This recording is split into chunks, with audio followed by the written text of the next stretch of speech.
Hey everybody! Welcome to my Chapter 8 presentation. I've never done anything like this before, so bear with me while we go through this, but I hope you enjoy. But anyways, without further ado, let's get right to it.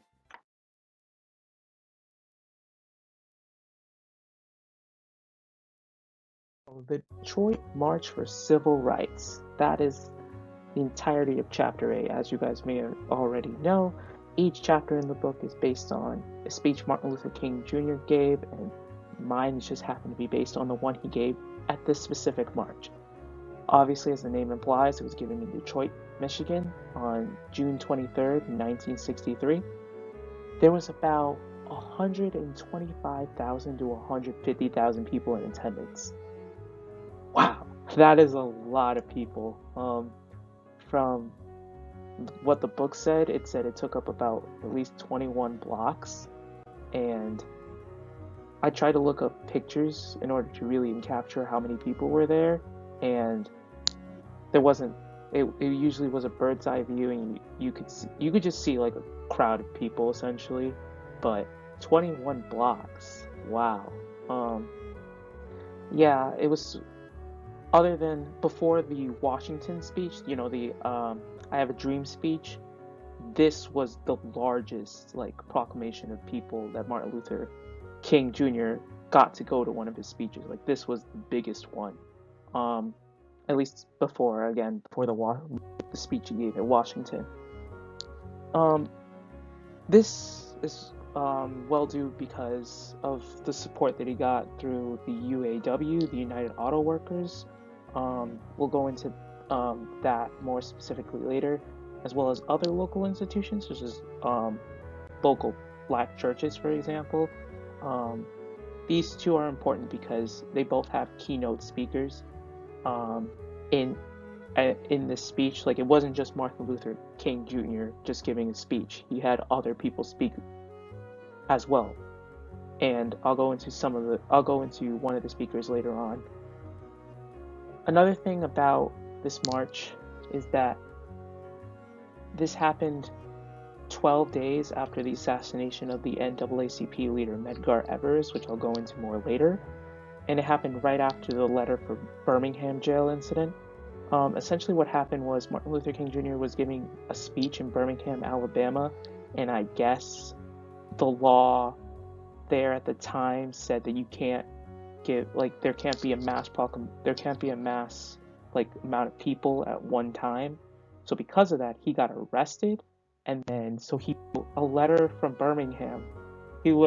That's the title of the letter that he wrote, and he wrote it to some critics who were critiquing him for his strategies, and he wrote it to them, and then eventually, through the help of, for example, the UAW, he was able to get bail money to get out sooner or later after.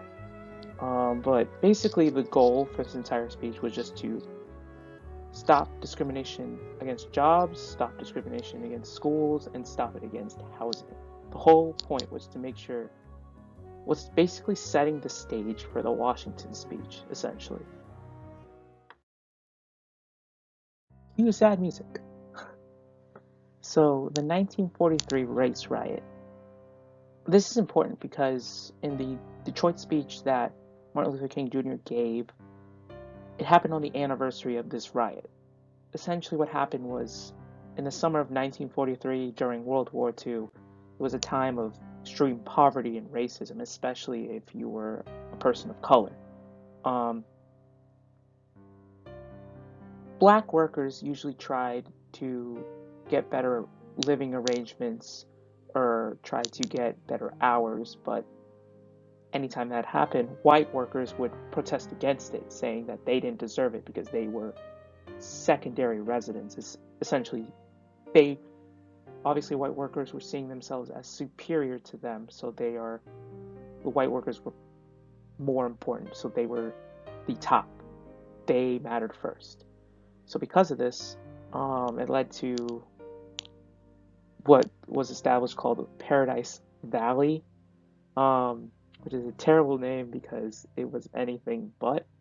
It was essentially 60 square blocks for 200,000 black residents, meaning that you had families basically living on top of each other, like apartments filled to the brim with different families. And it was terrible. And unfortunately, because of this, eventually it led to this riot, which happened on Bell Island and involved more than 200 black and white people. Um, and essentially, from they fought until midnight. And once the police finally broke that apart, tensions were even risen even higher than before. Um, yeah, it was really bad during this time.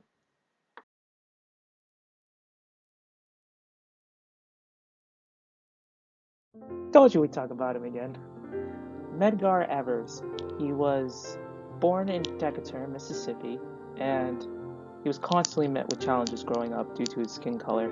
For example, growing up, he joined the army and he had to quit because of conflicts with other um, white troops that were there. Um, he was also the president of the RNCL, the Regional Council of Negro Leadership, and that's what started his career in activism. But because of that, um, that also through his career through that, he then was established as the first NAACP, National Association for the Advancement of Colored People, the first field officer in Mississippi.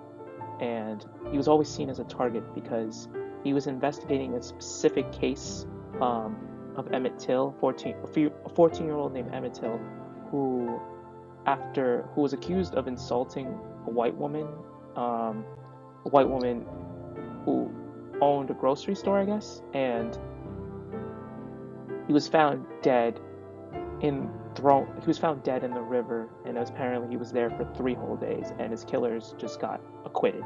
So Medgar Evers was investigating this because obviously something was wrong.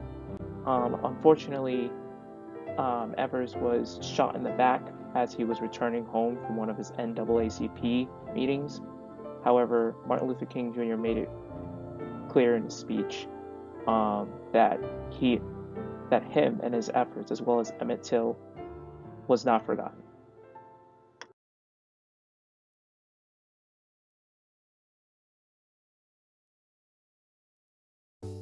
Walter Reuther, at least I think I'm saying that right. He's the president of the UAW, a big force towards the success of the Detroit March for Civil Rights. He helped get legislation for Medicare, trying to get programs to try to end poverty.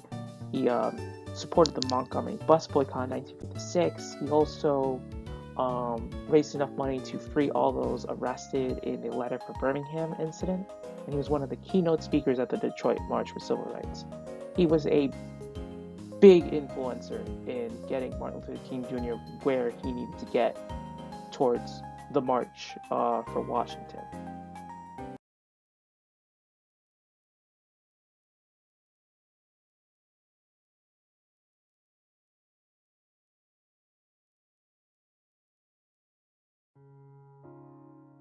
So we finally made it to the most important part.